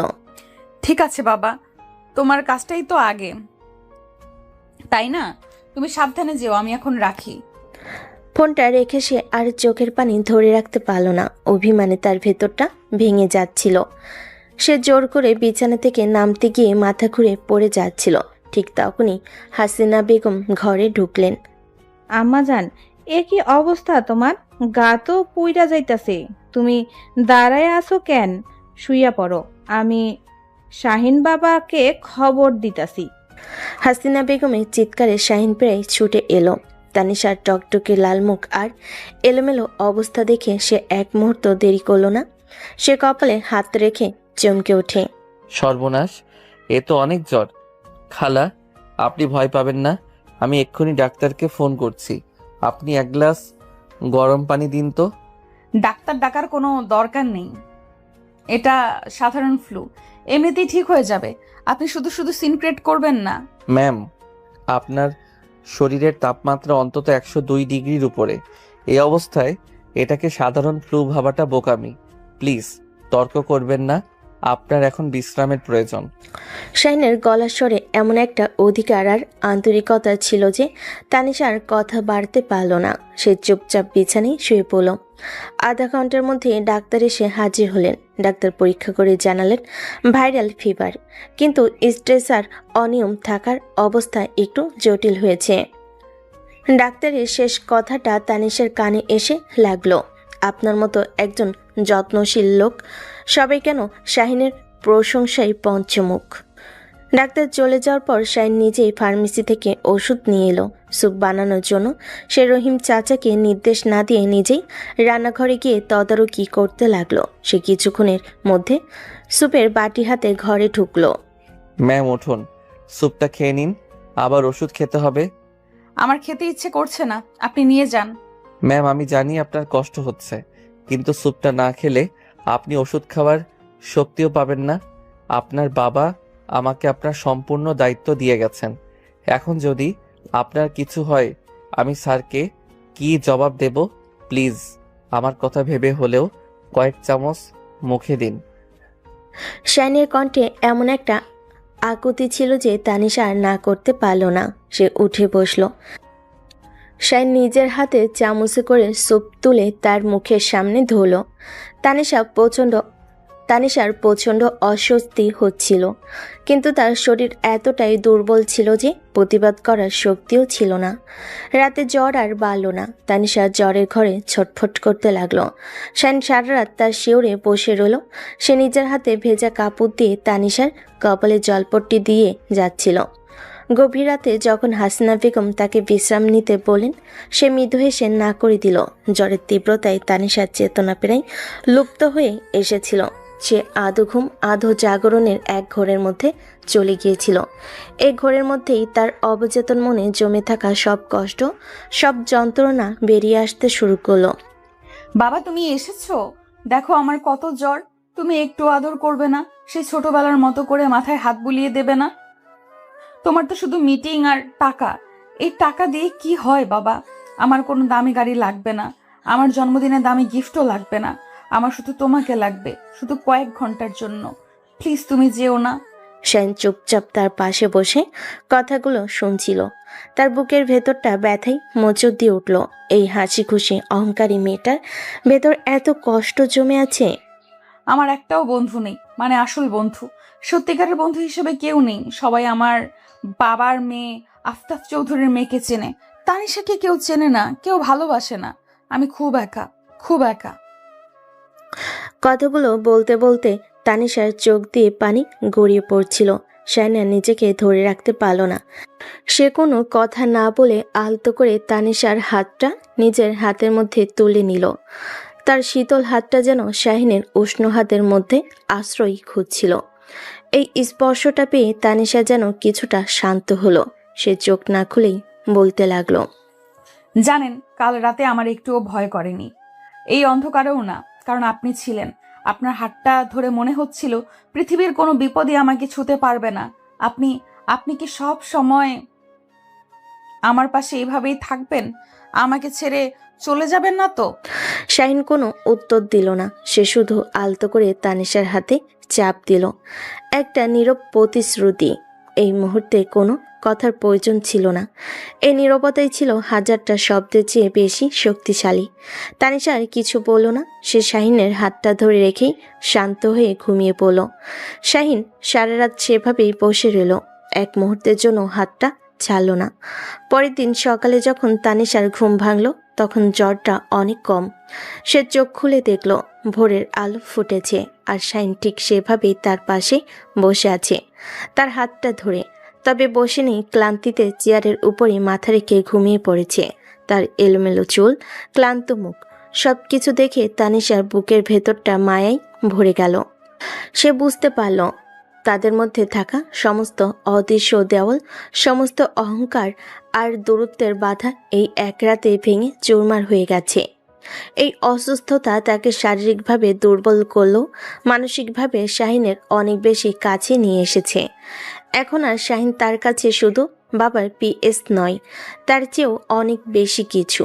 সে এখন তার সবচেয়ে বড় আশ্রয়, তার সবচেয়ে বড় নির্ভরতা। শাহিনের আন্তরিক সেবা আর যত্নে তানিশা দিন তিনেকের মধ্যেই পুরোপুরি সুস্থ হয়ে উঠল। এই 3 দিনে তাদের সম্পর্কটা এক নতুন মাত্রা পেয়েছে। এখন আর তাদের মধ্যে সেই আগের অস্বস্তিকর নীরবতা নেই, বরং তৈরি হয়েছে এক মিষ্টি বোঝাপড়া।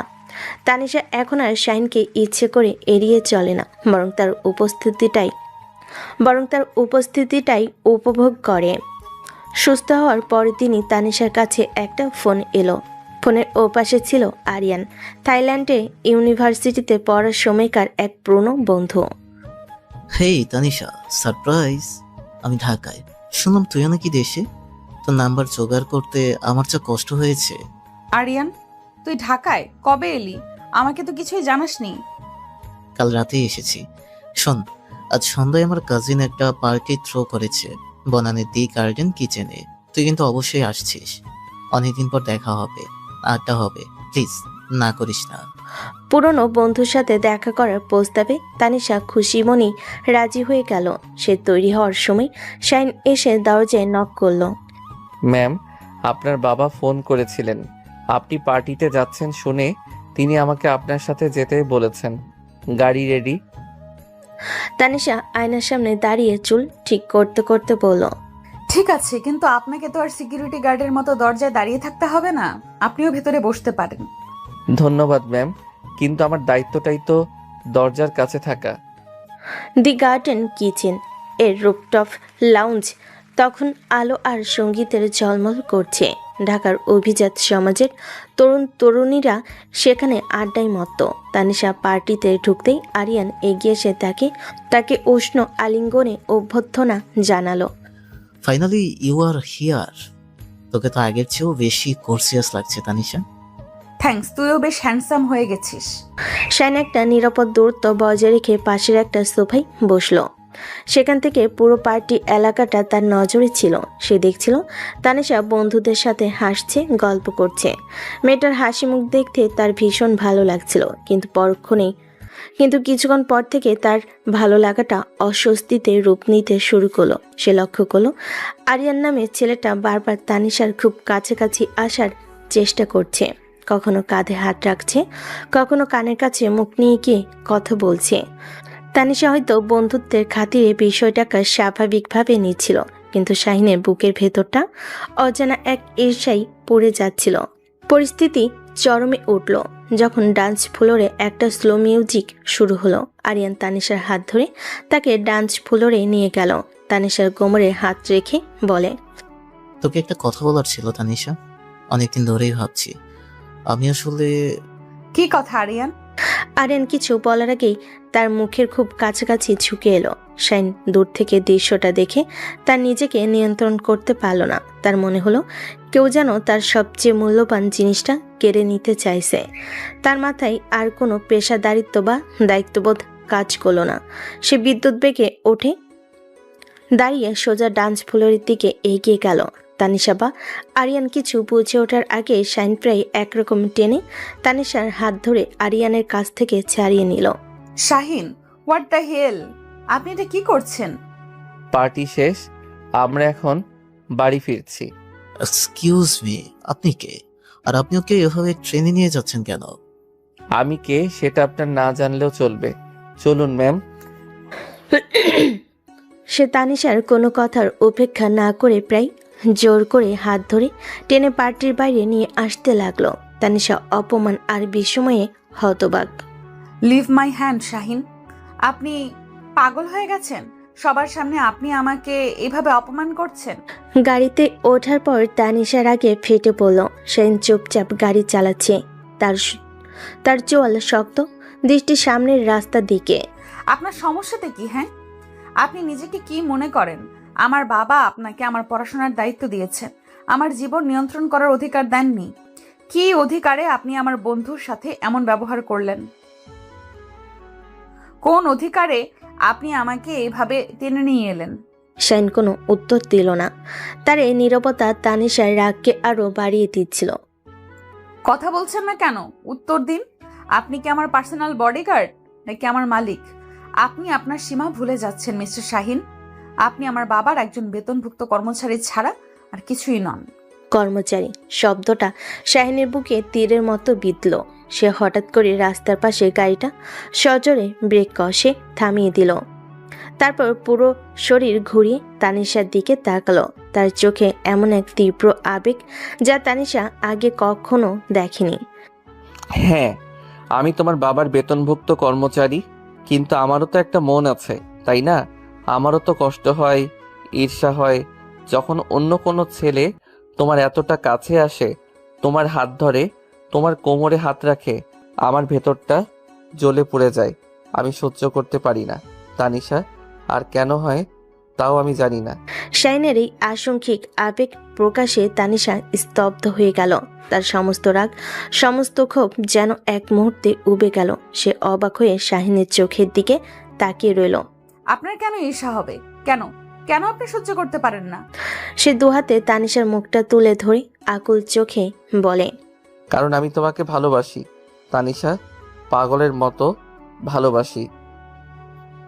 যেদিন প্রথম তোমাকে এয়ারপোর্টে দেখেছি সেদিন থেকেই তোমার অহংকার, তোমার রাগ, তোমার হাসি সবকিছুকে আমি ভালোবেসে ফেলেছি।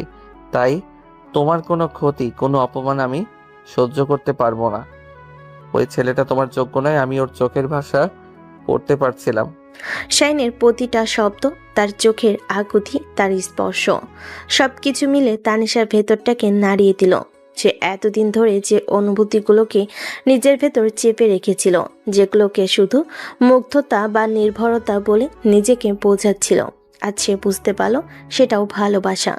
সেও শাহিনের প্রেমে পড়েছে। তানিশার চোখ দিয়ে টপ টপ করে পানি পড়তে শুরু করলো, কিন্তু এটা কষ্টের নয়, উপলব্ধির আনন্দ অশ্রু। আপনি আপনি যা বলছেন তা সত্যি? আমার প্রতিটা নিঃশ্বাসের চেয়েও বড় সত্যি তানিশা, আমি জানি আমার এই কথা বলার কোনো অধিকার নেই, আমি তোমার যোগ্য নই, কিন্তু আমার ভালোবাসাটা মিথ্যে নয়। শাইনের হাতের উপর নিজের হাত রেখে বলে, কে বলেছে আপনি যোগ্য নন? আর ভালোবাসার কথা বলার জন্য যোগ্যতার প্রয়োজন হয় না শাহিন, শুধু ভালোবাসার প্রয়োজন হয়। তানিশার এই কথায় শাহিন যেন আকাশের চাঁদ হাতে পেল। সে অবাক চোখে তাকিয়ে রইল। তানিশা, তার মানে তুমিও? আমি জানি না এটা কবে কিভাবে হলো, কিন্তু হ্যাঁ, আমিও আপনাকে ভালোবাসি। এই স্বীকারোক্তির পর গাড়িতে নেমে এলো এক আবেগঘন নীরবতা। বাইরে গাড়ির হর্ন, শহরের কোলাহল, কোনো কিছুই তাদের স্পর্শ করতে পারছিল না। তারা দুজন দুজনের চোখের দিকে তাকিয়েছিল, যেখানে ভাষা ছিল অপ্রয়োজনীয়। তাদের দুজনের মন আজই এক হয়ে গেছে। এই ঝগড়া, এই বিরোধ, এই অধিকারবোধের লড়াই তাদের ভালোবাসার চূড়ান্ত উপলব্ধি ঘটিয়ে দিল। সেই রাতে স্বীকারোক্তির পর তানিশা আর শাহিনের পৃথিবীটাই যেন বদলে গিয়েছিল। তাদের সম্পর্কটা আর লুকিয়ে রাখার প্রয়োজন হয়নি, অন্তত নিজেদের কাছে। শাহিন আগের মতোই তার দায়িত্ব পালন করত, কিন্তু এখন তার প্রতিটা কাজে মিশে থাকত গভীর ভালোবাসা আর যত্ন। আর তানিশার অহংকারী খোলসটা পুরোপুরি খসে পড়েছিল। তার জায়গায় জন্ম নিয়েছিল এক প্রেমিকা, যে তার ভালোবাসার মানুষের প্রতিটি মুহূর্তকে আগলে রাখতে চাই। তাদের দিনগুলো কাটছিল স্বপ্নের মতো, কখনো রিকশায় চড়ে হুট ফেলে বৃষ্টিতে ভেজা, কখনো লেকের ধারে বসে বাদাম খাওয়া, আবার কখনো শাহিনের পছন্দের কোনো পুরান ঢাকার দোকানে গিয়ে বিরিয়ানি খাওয়া। তানিশা যেন এক নতুন ঢাকাকে আবিষ্কার করছিল। শাহিনের চোখে তাদের খুনসুটি, হাসি ঠাট্টা আর ভালোবাসাই সময় কিভাবে উড়ে যাচ্ছিল তা তারা টের পায়নি। দেখতে দেখতে প্রায় 1.5 মাস কেটে গেল। একদিন সকালে আফতাব চৌধুরী নাস্তার টেবিলে কথাটা তুললেন। তানিশা মা, তোর তো আর বেশি দিন ছুটি নেই। ফ্লাইটের টিকিটটা কি আমি কনফার্ম করে দেবো? আর সপ্তাহ 2 পরেই তো তোর ক্লাস শুরু। বাবার কথাটা শোনার সাথে সাথে তানিশা আর শাহিন দুজনের দিকে তাকালো। তাদের দুজনেরই হাসি খুশি মুখটা এক মুহূর্তে ফ্যাকাশে হয়ে গেল। তারা ভুলেই গিয়েছিল যে এই সুন্দর সময়টা চিরস্থায়ী নয়। তানিশাকে ফিরে যেতে হবে। খুব ভালোবাসি। হ্যাঁ বাবা, করে দিও। সেই দিনটার পর থেকেই তাদের দুজনের উপর যেন এক বিষণ্ণতার ছায়া নেমে এলো। তাদের হাসি ঠাট্টা কমে গেল, খুনসুটির জায়গায় নিল এক নীরব বিষাদ। তারা একে অপরের পাশে বসে থাকতো ঘন্টার পর ঘন্টা, কিন্তু কোনো কথা খুঁজে পেত না। বিদায়ের দৃশ্যটা বিদায়ের অদৃশ্য দেওয়ালটা যেন তাদের মাঝখানে এসে দাঁড়িয়েছিল। একদিন বিকেলে বাগানে হাঁটতে হাঁটতে তানিশা বলে, আচ্ছা শাহিন, সময় এত তাড়াতাড়ি চলে যায় কেন? মনে হচ্ছে এই তো সেদিন আমি এয়ারপোর্টে আপনার সাথে ঝগড়া করেছিলাম। সুন্দর সময়গুলো বোধহয় এমনই হয় তানিশা, খুব দ্রুত চলে যায়, কিন্তু সারা জীবনের জন্য স্মৃতি রেখে যায়। কিন্তু আমি স্মৃতি নিয়ে বাঁচতে চাই না, আমি আপনাকে নিয়ে বাঁচতে চাই। আমার খুব ভয় করছে শাহিন, আমি চলে গেলে যদি সবকিছু বদলে যায়, যদি এই দূরত্বটা আমাদের ভালোবাসাকে ফিকে করে দেয়। আমার চোখের দিকে তাকাও তো, কি দেখতে পাচ্ছ? আপনাকে। না, ভালো করে দেখো, এই চোখের ভেতরে তুমি, শুধু তোমাকেই দেখতে পাবে। এই ভালোবাসা যদি দূরত্বে ফিকে হয়ে যাওয়ার হতো, তাহলে সেটা ভালোবাসাই নয় তানিশা, সেটা হয়তো ক্ষণিকের মোহ ছিল। আমার ভালোবাসা মোহ নয়, আমার বিশ্বাস। শাহিনের কথাই তানিশা ভরসা পেত, কিন্তু পরক্ষণেই বিদায়ের চিন্তাটা তাকে আবার বিষণ্ণ করে দিত। তাদের রোমান্টিক মুহূর্তগুলো এখন আর আগের মতো আনন্দময় ছিল না, বরং তাতে মিশে থাকতো এক চাপা কষ্ট। দেখতে দেখতে তানিশার যাওয়ার দিন চলে এলো। আগের রাতটা ছিল তাদের জন্য সবচেয়ে কঠিন রাত।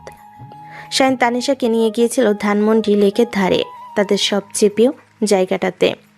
লেকের নিস্তব্ধ পরিবেশ, মৃদু বাতাস আর আকাশে আদোখানা চাঁদ, সব কিছু মিলিয়ে পরিবেশটা ছিল ভীষণ আবেগ ঘন। তারা পাশাপাশি বসেছিল, কিন্তু কেউ কোনো কথা বলছিল না। নীরবতায় যেন তাদের ভেতরের কষ্টটাকে প্রকাশ করছিল। আমি যেতে চাই না শাহিন। আমিও তোমাকে যেতে দিতে চাই না। মনে হচ্ছে আমার শরীরের একটা অংশ কেউ ছিঁড়ে নিয়ে যাচ্ছে, কিন্তু যেতে তো হবেই তানিশা। তোমার পড়াশোনা, তোমার ভবিষ্যৎ, সবকিছুই অনেক গুরুত্বপূর্ণ। আমার ভবিষ্যতের চেয়েও আপনি বেশি গুরুত্বপূর্ণ হয়ে গেছেন এখন। আমি যদি বলি আমি যাব না, যদি বলি আমি সবকিছু ছেড়ে এখানেই থেকে যাব। না পাগলি, এমন কথা বলতে নেই। তুমি যদি আমার জন্য তোমার ভবিষ্যৎ নষ্ট করো, আমি কোনোদিন নিজেকে ক্ষমা করতে পারবো না। আমি চাই তুমি অনেক বড় হও। আমি তোমার সফলতার অংশ হতে চাই, তোমার ব্যর্থতার কারণ নয়। শাহিনের এই কথাই তানিশার কান্নায় ভেঙে পড়ল। শাহিন তাকে আলতো করে নিজের বুকের সাথে জড়িয়ে নিল। কাঁদে না প্লিজ, তুমি কাঁদলে আমার খুব কষ্ট হয়। আমরা তো শুধু কিছুদিনের জন্য দূরে যাচ্ছি, তাই না? দেখবে সময় কিভাবে কেটে যাবে, তুমি টেরও পাবে না। সত্যি তো? আপনি আমাকে ভুলে যাবেন না তো? নিঃশ্বাস নিতে ভুলে গেলেও তোমাকে ভুলবো না। শাহিন তার পকেট থেকে একটা ছোট্ট মখমলের বাক্স বের করলো। সে বাক্সটা খুলতেই ভেতর থেকে বেরিয়ে এলো একটা রূপোলি চেনের সাথে ঝোলানো ছোট্ট হার্ট শেপের লকেট। এটা তোমার জন্য। সে লকেটটা তানিশার গলায় পরিয়ে দিল। তানিশা কাঁপা কাঁপা হাতায় লকেটটা খুললো। ভেতরে তাদের দুজনের ছোট্ট একটা ছবি। সেই দিন রিকশায় বৃষ্টিতে ভেজার সময় তোলা ছবিটার দিকে তাকিয়ে তানিশার চোখ আবার পানিতে ভরে গেল। এটা এটা খুব সুন্দর শাহিন। যখনই আমার কথা মনে পড়বে, যখনই নিজেকে একা লাগবে, এই লকেটটা খুলে আমাদের ছবিটা দেখবে, মনে করবে আমি তোমার সাথেই আছি, তোমার হৃদয়ের খুব কাছে। আর আমাকে একটা প্রমিস করো। কি প্রমিস? এই দূরত্ব যেন আমাদের বিশ্বাসকে ভাঙতে না পারে। পরিস্থিতি যাই হোক, আমরা একে অপরকে বিশ্বাস করব, একে অপরের পাশে থাকব। প্রমিস? প্রমিস। আমি আপনার জন্য অপেক্ষা করব শাহিন, সারা জীবন। আর আমি তোমার ফেরার অপেক্ষায় থাকব তানিশা।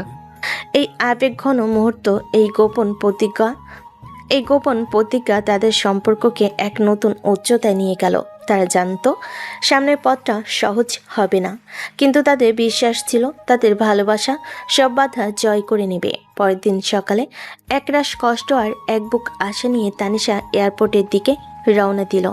শাইনের দেওয়া লকেটটা বুকের মধ্যে শক্ত করে চেপে ধরে। থাইল্যান্ডে ফিরে এলেও আমার মনটা পড়েছিল ঢাকায় শাহিনের কাছে।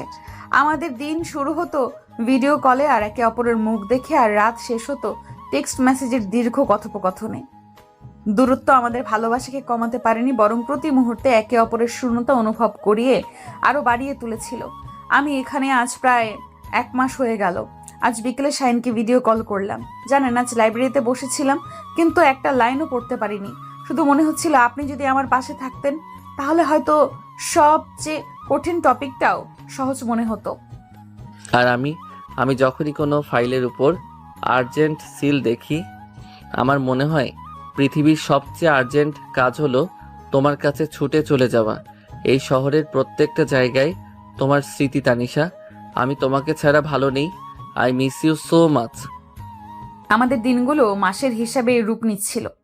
দেখতে দেখতে 6 মাস কেটে গেল। এই দীর্ঘ বিচ্ছেদ আমাদের দুজনকেই মানসিকভাবে দুর্বল করে দিচ্ছিল।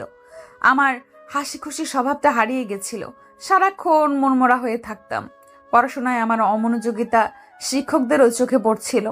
আমার সেমিস্টার ফাইনালের রেজাল্ট এতটাই খারাপ মনে হলো যে ইউনিভার্সিটি থেকে সরাসরি বাবার কাছে একটা সতর্কতামূলক চিঠি পৌঁছে গেল।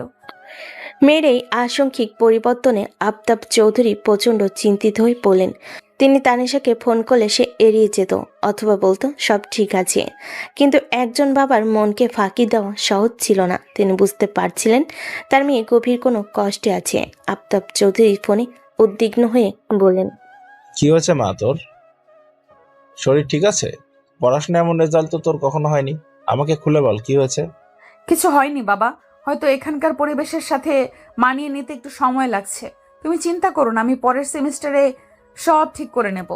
মেয়ের কাছ থেকে কোনো সদুত্তর না পেয়ে আফতাব চৌধুরী শেষ পর্যন্ত তার সবচেয়ে বিশ্বস্ত এক লোককে, একজন প্রাইভেট ইনভেস্টিগেটরের শরণাপন্ন হলেন। তিনি শুধু জানতে চেয়েছিলেন তার মেয়ে কোনো বিপদে পড়েছে কিনা। সপ্তাহখানেক পর ইনভেস্টিগেটরের রিপোর্টটা আফতাব চৌধুরীর হাতে এলো। খামের ভেতর ছিল কিছু ছবি আর বিস্তারিত তথ্য। ছবিতে ছিল তানিশা আর শাহিনের ধানমন্ডি লেকের ধারে বসে থাকা দৃশ্য, রিকশায় ভেজার মুহূর্ত আর এয়ারপোর্টে আসার আগে তাদের আবেগঘন বিদায়ের দৃশ্য। রিপোর্টটা পড়ার পর আফতাব চৌধুরীর পায়ের নিচের থেকে মাটি যেন সরে গেল। তার প্রথম প্রতিক্রিয়া ছিল তীব্র রাগ আর অবিশ্বাস। তার নিজের পিএস, তার মেয়ের সাথে তিনি শাহিনকে ডেকে পাঠালেন। তার চোখে মুখে ছিল ঝড়ের পূর্ব আভাস। আফতাব চৌধুরী গম্ভীর। অফিসের ঘরে পিনপতন নীরবতা। তিনি শাহিনের দিকে ছবিগুলো ছুড়ে দিলেন। এসব কি শাহিন? আমি তোমাকে বিশ্বাস করেছিলাম। আমার মেয়ের দায়িত্ব তোমায় দিয়েছিলাম, আর তুমি তোমার সেই বিশ্বাসের এই প্রতিদান দিলে। আমি ছবিগুলো দেখে এক মুহূর্তের জন্য চমকে গেলাম। পরক্ষণেই নিজেকে সামলে নিয়ে বললাম, স্যার আমি তানিশাকে ভালোবাসি, আর এই অনুভূতিটা মিথ্যে নয়। ভালোবাসা? যোগ্যতা আছে তোমার আমার মেয়েকে ভালোবাসার? তুমি তো আমার একজন কর্মচারী, তুমি ওকে কি দিতে পারবে? স্যার আমি হয়তো আপনার মতো সম্পদ ওকে দিতে পারবো না, কিন্তু আমি ওকে সারা জীবন সম্মান, বিশ্বাস আর আনকন্ডিশনাল ভালোবাসা দিতে পারবো। আমি ওকে সেই সময়টা দিতে পারবো যেটার জন্য ও সব সময় আপনার কাছে আকুল হয়ে থাকে। আমি হয়তো ওর সব ইচ্ছা পূরণ করতে পারবো না, কিন্তু আমি ওকে কোনোদিন একা অনুভব করতে দেব না, যেটা সে অনেক বছর ধরেই অনুভব করে আসছে। স্যার আপনার মেয়ে ভিতর থেকে খুব একা, সে চায় আপনি তাকে সময় দিন। তানিশা আপনাকে অনেক ভালোবাসে, কিন্তু আপনার ভালোবাসা সে এখনো পায়নি। বিশ্বাস করেন স্যার, আমি আপনার মেয়েকে কোনোদিন একা থাকতে দেব না। সে শুধু চায় তার একাকিত্বর ভাগ নেওয়ার একজন সাথী, কিন্তু ভুলবশত সে আমাকে বেছে নিয়েছে, আর আমিও তাকে। তবে আপনাকে আমি নিরাশ করব না স্যার, এটা নিশ্চিত থাকতে পারেন। আপনার মেয়েকে আমি অনেক সুখে রাখবো। শাহিনের প্রতিটি শব্দ ছিল সৎ আর আত্মবিশ্বাসে পরিপূর্ণ। তার চোখে কোনো ভয় বা লোভ ছিল না, ছিল শুধু ভালোবাসা। আফতাব চৌধুরী তার দিকে তাকিয়ে রইলেন। তার রাগটা ধীরে ধীরে কমে আসছিল। মনে পড়ছিল তানিশার মনমরা মুখ, তার রেজাল্ট খারাপ হওয়া, তার একাকিত্ব। তিনি নিজের ভুলটা বুঝতে পারছিলেন। তিনি মেয়েকে পৃথিবীর সব কিছু দিয়েছেন, শুধু নিজের সঙ্গটাই দেননি। আর সেই শূন্য স্থানটা পূরণ করেছে শাহিন। তিনি শাহিনের সততা আর যোগ্যতা সম্পর্কে আগে থেকেই জানতেন। তিনি বুঝতে পারলেন তার মেয়ের জন্য শাহিনের চেয়ে ভালো আর কেউ হতে পারে না। তার কঠোর মনটা মেয়ের কষ্টে গলে গেল। আমার মেয়েটা ভালো নেই শাহিন, 6 মাস ধরে হাসতে ভুলে গেছে। আমি বাবা হয়ে ওর কষ্টটা বুঝতে পারি। তিনি ড্রয়ার খুলে একটা খাম বের করে শাহিনের দিকে এগিয়ে দিলেন। এর ভিতরে ব্যাংককের টিকিট আর হোটেলের বুকিং, কাল সকালে ফ্লাইট। আমার মেয়েটাকে ফিরিয়ে নিয়ে এসো, আর ওকে বলো ওর বাবা ওর খুশির সামনে কোনোদিন বাধা হয়ে দাঁড়াবে না। এক সপ্তাহ পর ব্যাংককের সুকুমভিত এলাকায় এক ব্যস্ত রাস্তা। তানিশা ভার্সিটি থেকে মনমরা হয়ে ফিরছিল। হঠাৎ তার সামনে এসে দাঁড়ালো এক পরিচিত চেহারা। তার পরনে সেই অফ হোয়াইট শার্ট, চোখে মুখে রাজ্যের ক্লান্তি, কিন্তু ঠোঁটের কোণে সেই পরিচিত মিষ্টি হাসি। শাহিন। সে ভাবল এটা হয়তো তার ভুল ধারণা। সে হয়তো শাহিনকে এতটাই মিস করছে যে এখন তাকে কল্পনা করছে। শাহিন এগিয়ে এসে তার গালে আলতো করে ছুঁয়ে দিয়ে বলে, কল্পনা নয় তানিশা, আমি সত্যি এসেছি। শাহিনের স্পর্শ পেয়ে তানিশা বুঝতে পারল এটা স্বপ্ন নয়। সে আর এক মুহূর্ত দেরি করলো না, ছুটে গিয়ে ঝাঁপিয়ে পড়ল শাহিনের বুকে। চারপাশে পৃথিবী কথা ভুলে গিয়ে সে শাহিনকে শক্ত করে জড়িয়ে ধরল, যেন এই মুহূর্তটা আর কোনোদিন হারিয়ে না যায়। আপনি আপনি কিভাবে এলেন? কেন এসেছেন? আমি যে আর পারছিলাম না, আমি আর পারছিলাম না আপনাকে ছাড়া থাকতে। আর আমি কি পারছিলাম তোমাকে ছাড়া থাকতে?